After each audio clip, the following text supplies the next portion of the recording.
怎么嫁了你这么一个没用的丈夫？我怎么没用了？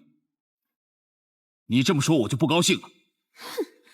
我告诉你，我大梁呢，不管是谁掌权，只要百姓安居乐业，我凌霄就认。没过多久，代战便到了生产的日子。随着一阵哭声的传来，薛平贵也迎来了人生中第一个孩子。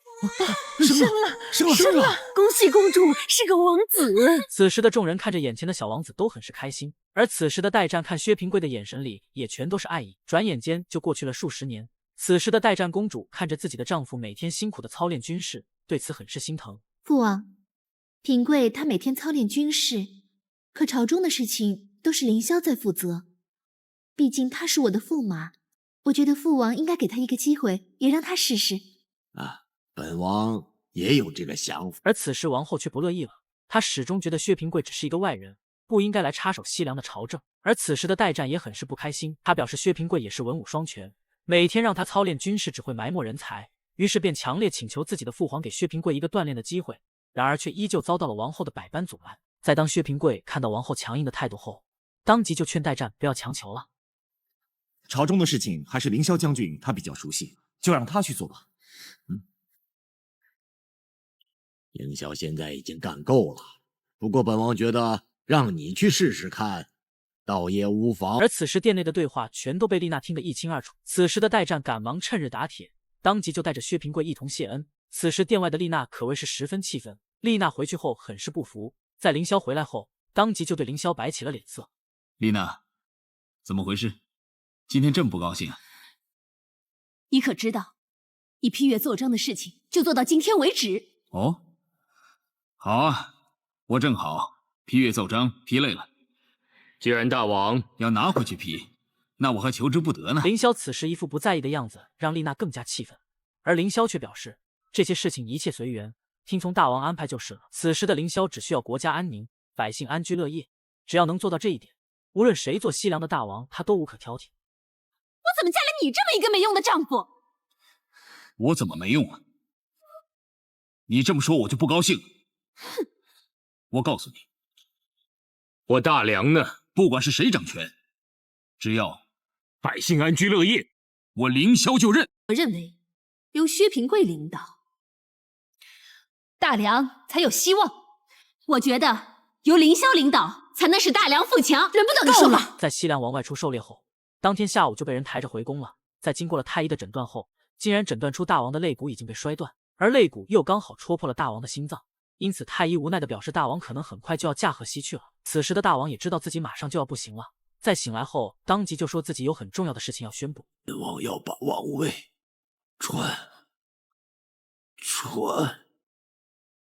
传给平贵。王后对于大王的决定很是震惊，在她反应过来之后才开始哭诉。大王突然的离去，对代战和平贵来说打击极大。可此时的丽娜却是一脸不满。在安葬好大王之后，王后当即就召开了会议。而此时代战和丽娜二人为了王位在朝堂之上争吵了起来，而他们的丈夫都很是随意，这可把王后给难为住了。一边是自己的驸马，一边是自己侄子。而在大王临终前表示要将王位传给薛平贵，但王后的心中更倾向于自己的侄子凌霄。就在场面陷入僵局之时，凌霄此时站了出来。启禀王后，凌霄还是觉得大王之位应该交给驸马薛平贵。只不过凌霄还有一个请求。你说。王后，如果大王之位交给驸马，那我想大梁一定会更加富强。但是说到统兵挂帅，我凌霄还是很有自信。因此凌霄在此请求将大王之位传给驸马薛平贵，但是将兵权交由我凌霄掌握。可代战此时却不乐意了。兵权一直都是由大王掌握的，交在你手上，那大王岂不是傀儡？本后觉得凌霄所言甚是。既然这样，本后下旨，封驸马薛平贵为王，而凌霄封为亲王。而此时王后已经颁布了诏令，薛平贵就这样从一个平民乞丐变成了一国之王。这可能就是娶一个好媳妇的重要性吧。而此时丽娜对于凌霄掌管兵权一事也很是满意，同时她也告诉凌霄，让他找机会架空薛平贵，让他做一个傀儡大王。丽娜，你怎么会有这种想法呢？哼，你手握兵权，不就是这个意思？你居然想对我们下毒手，你怎么那么狠心呢你？大人，不要说了，丽娜已经伤重难治。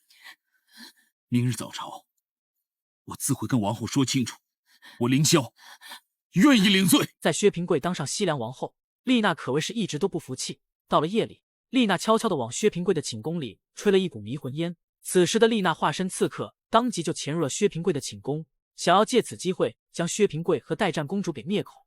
就在他准备动手之时，怎料一颗石子竟突然将他的剑弹开。胆大包天，竟敢刺杀大王王后！把面具拿下来！此时的凌霄并不知道，眼前的这个黑衣人正是自己的妻子丽娜。他一直追着丽娜追到了屋外，丽娜怎么可能会是大梁第一勇士凌霄的对手？在二人打斗片刻后，凌霄抓住机会就一剑刺中了他。在听到刺客发出的声音后，凌霄才发现此人正是自己的妻子丽娜。丽娜，丽娜，丽娜，丽娜，你刚才为什么不说话？你为什么不说话？我要是说话，你会放过我吗？在代战和平贵得知有人要刺杀他们后，当即就赶了过来。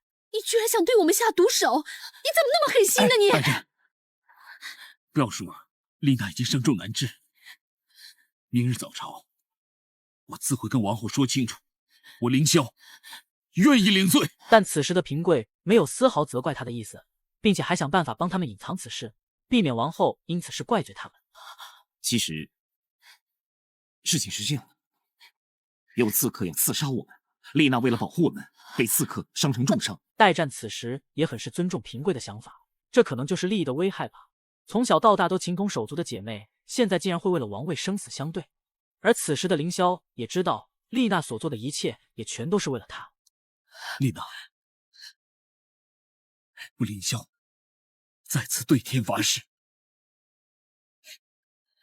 如果你走了，今时今世，我不会再另娶他人。我会照顾好我们的孩子，会守着你一辈子。好像叫什么贵？对，叫什么贵？是不是叫薛平贵啊？叫薛平贵是不是啊？什么薛平贵啊？哎呀，什么薛平贵我们不知道，我们只是听说他好像叫什么，薛贵还是薛什么贵？转眼间，薛平贵已经顺利当上了西凉的大王。在薛平贵即位后，他当即就宣布了要简化入关手续，让西凉和大唐之间加强往来。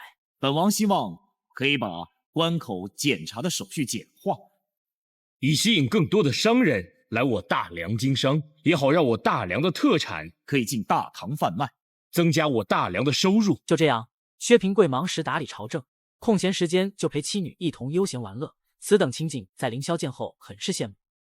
大王，这18年来，你和王后恩爱如初，我是心里面为你高兴啊。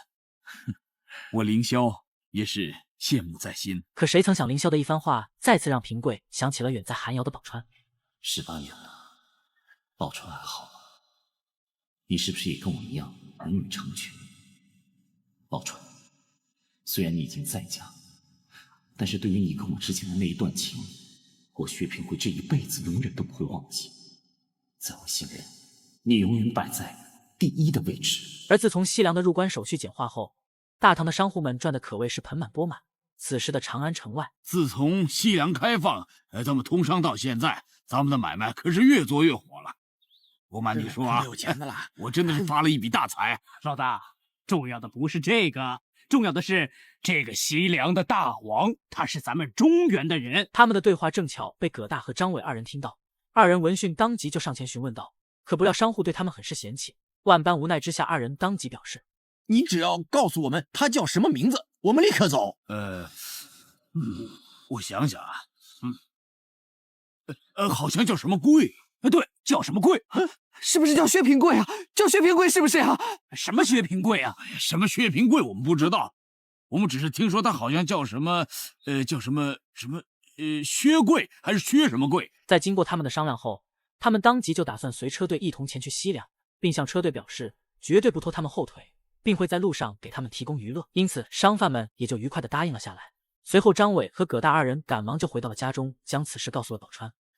弟媳妇儿，我跟你说，你说的对，平贵没有死。在宝钏得知此消息后，很是激动，当即就表示自己要写信给薛平贵带去。可奈何如今没有笔墨，百般无奈之下，宝钏只好咬破手指，当即决定一封血书写给平贵。